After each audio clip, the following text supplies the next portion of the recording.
This is Common Sense. I'm William Ferguson.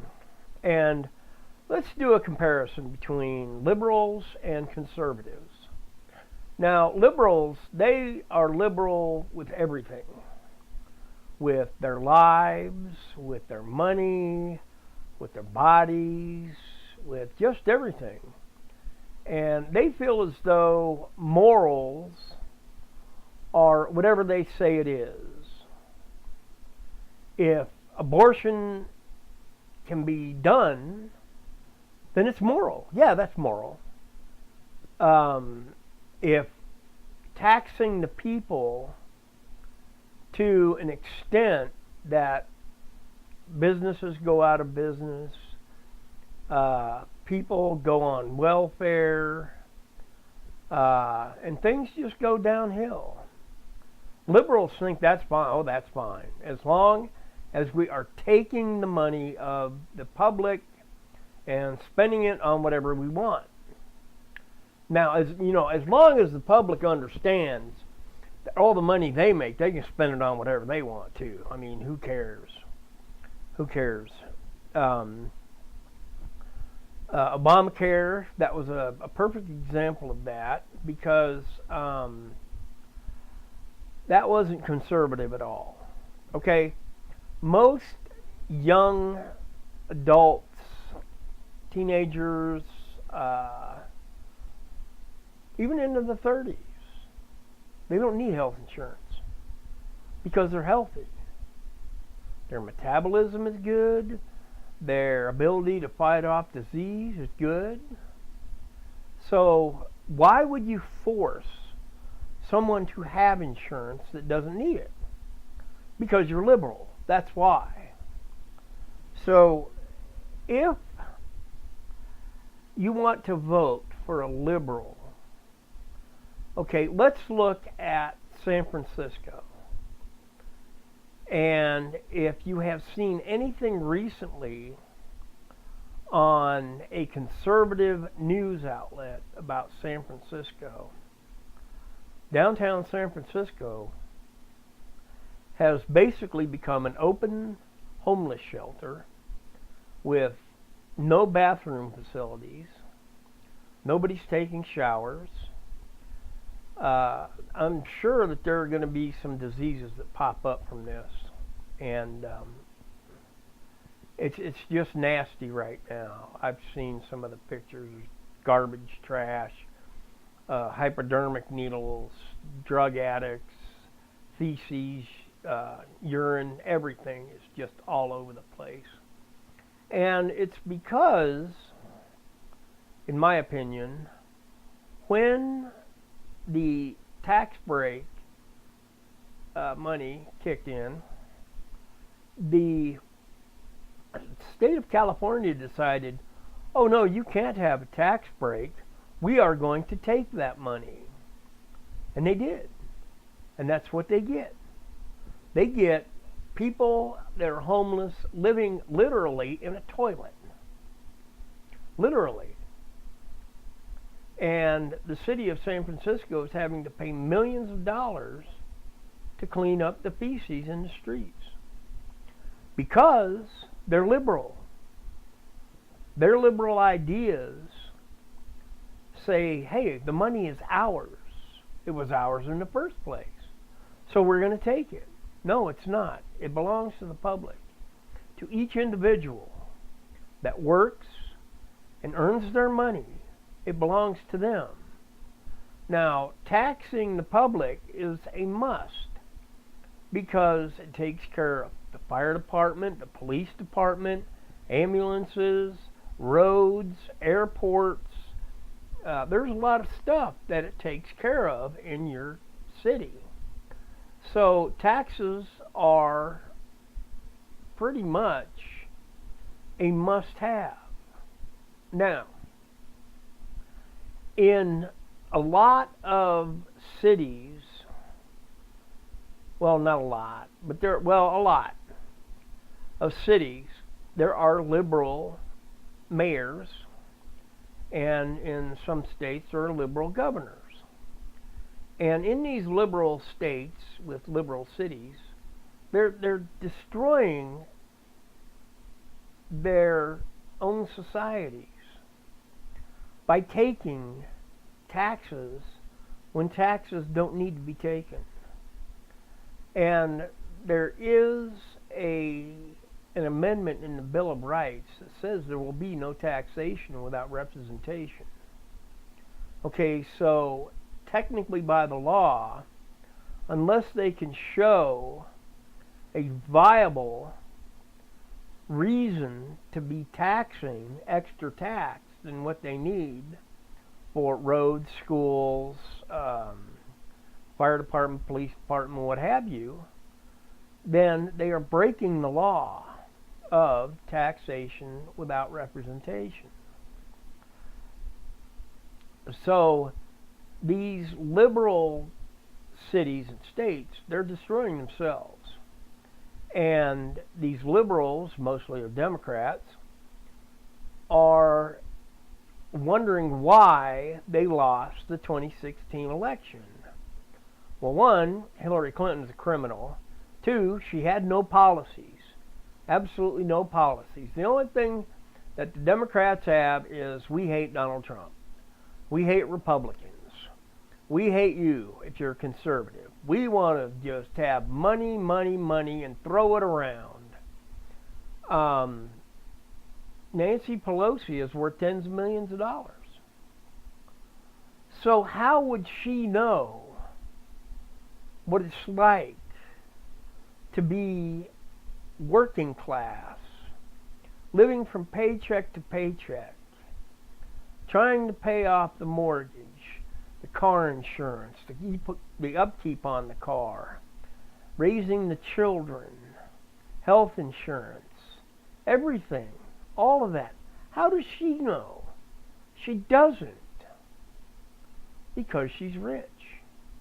Now I say, vote for blue-collar people.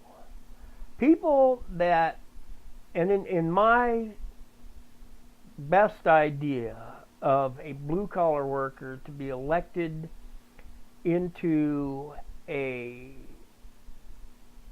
position of leadership, whether it be city, county, state, or federal government, is this: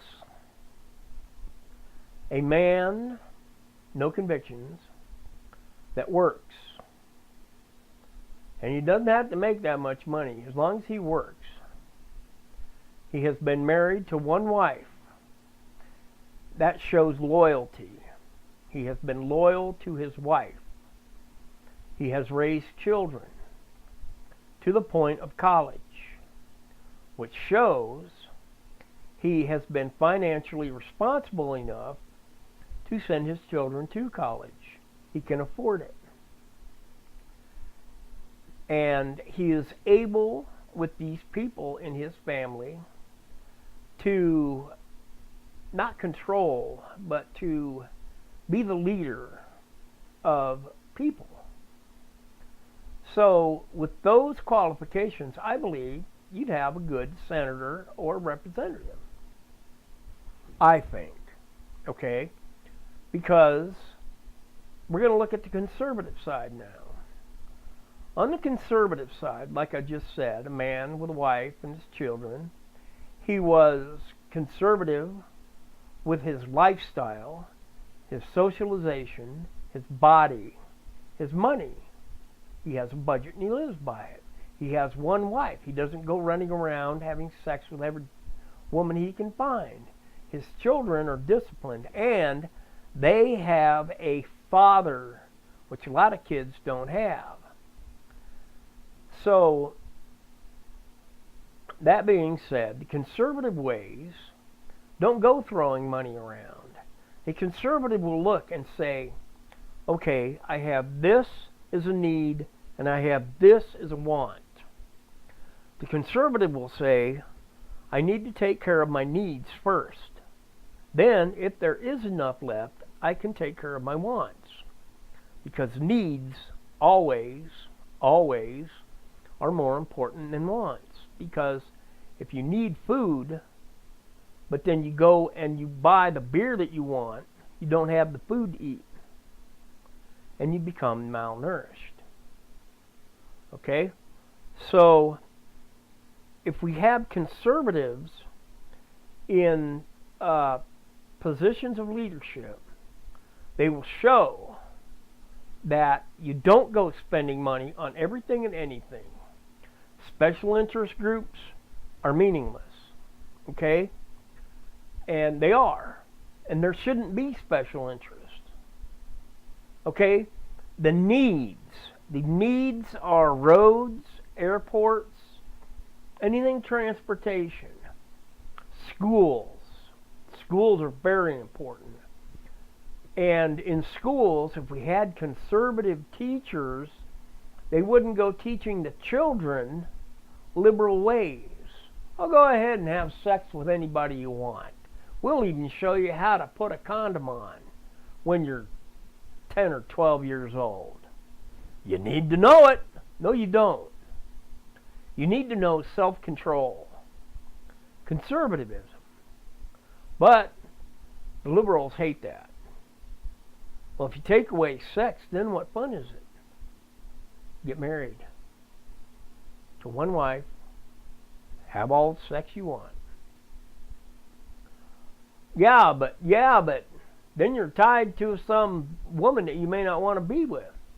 No, because if you know that you're going to marry one woman or one man, you become friends, the best of friends, before you ever have sex. And once you're the best of friends, then get married, then have sex. That's the way it works. And it works that way. It really does. And it's not just because it's in the Bible that way, but it's because it's that way. There's a lot of couples I've met that have just had sex, and then months later it's nothing. The sex was great, but I couldn't stand the woman, or I couldn't stand the guy. He beat me all the time. Of what good is that? You may pick up a disease. You may get her pregnant. And that's another thing. Conservatives are responsible. Liberals are not. I would guess liberal men would get a woman pregnant and say, just kill the baby. Just kill it. It'll be fine. Or just disappear. The guy just disappears.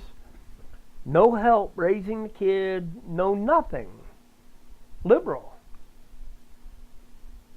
A conservative will take care of himself, the ones he loves, and do it in a way that he's not risking their economic status or getting loans that will put them in debt so far they have to go bankrupt. Conservatives, most conservatives I know are Christians, but you don't have to be a Christian to be a conservative. Anyway, this year, when you think about voting, think about who's conservative and who's not. And please, vote for the conservatives.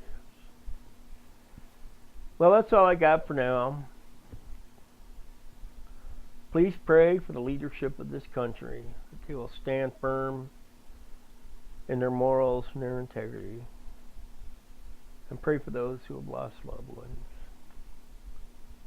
The ones that have lost loved ones, they need comfort. And a lot of comfort comes from God. Anyway, I'm William Ferguson for Common Sense.